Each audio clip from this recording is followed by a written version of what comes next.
La sirena. A un hombre suele agobiarle en secreto el papel que debe ejercer, ser siempre responsable, dominante y racional. La sirena es la máxima figura de la fantasía masculina porque brinda una liberación total de las limitaciones de la vida. En su presencia, siempre realzada y sexualmente cargada, el hombre se siente transportado a un mundo de absoluto placer. Ella es peligrosa y al perseguirla, el hombre puede perder el control de sí, algo que ansía hacer. La sirena es un espejismo, tienta a los hombres cultivando una apariencia y actitud particulares. En un mundo en el que las mujeres son con frecuencia demasiado tímidas para proyectar esa imagen, la sirena aprende a controlar la libido de los hombres encarnando su fantasía. La sirena espectacular. En el año 48 a.C., Ptolomeo XIV de Egipto logró deponer y exiliar a su hermana y esposa, la reina Cleopatra. Resguardó las fronteras del país contra su regreso y empezó a gobernar solo. Ese mismo año Julio César llegó a Alejandría para cerciorarse de que pese a las luchas de poder locales, Egipto siguiera siendo fiel a Roma. Una noche César hablaba de estrategia con sus generales en el palacio egipcio cuando llegó un guardia para informar que un mercader griego se hallaba en la puerta con un enorme y valioso obsequio para el jefe romano. César, en ánimo de diversión, autorizó el ingreso del mercader. Este entró cargando sobre sus hombros un gran tapete enrollado, desató la cuerda del envoltorio y lo tendió con agilidad, dejando al descubierto a la joven Cleopatra, oculto dentro y quien, semidesnuda, se erguió ante César y sus huéspedes como Venus que emergieran de las olas. La vista de la hermosa joven reina, entonces de apenas 21 años de edad, deslumbró a todos, al aparecer repetidamente ante ellos como un sueño.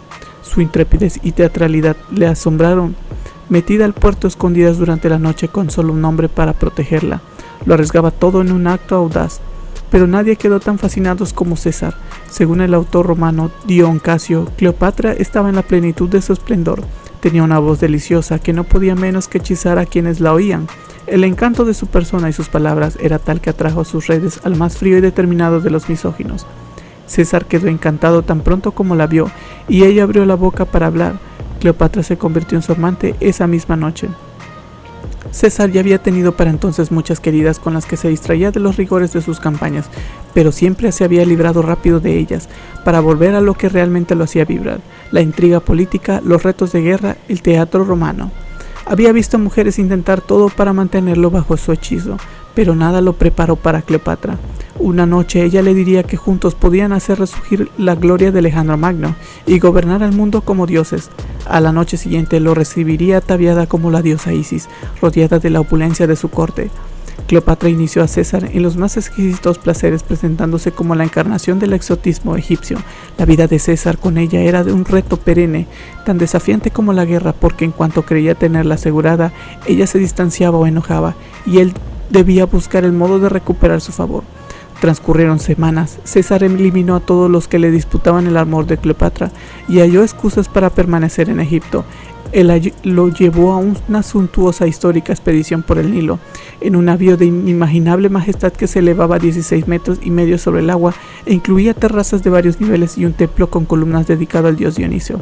César fue de los pocos romanos en ver las pirámides, y mientras prolongaba su estancia en Egipto, lejos de su trono en Roma, en el imperio estallaba toda clase de disturbios.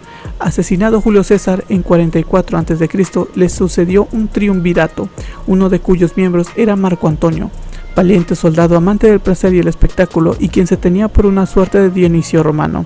Años después, mientras él estaba en Siria, Cleopatra lo invitó a reunirse con ella en la ciudad egipcia de Tarso. Ahí, tras hacerse esperar, su aparición fue tan sorprendente como ante César. Una magnífica barcaza dorada con velas de color púrpura asomó por el río Kidnos. Los remeros bogaban al compás de música etérea. Por toda la nave había hermosas jóvenes vestidas de ninfas y figuras mitológicas. Cleopatra iba sentada encubierta, rodeada y abanicada por cupidos y caracterizada como la diosa Afrodita, cuyo nombre la multitud coreaba con entusiasmo. Como las demás víctimas de Cleopatra, Marco Antonio tuvo sentimientos encontrados. Los placeres exóticos que ella ofrecía eran difíciles de resistir, pero también deseó someterla. Abatir a esa ilustre y orgullosa mujer probaría su grandeza.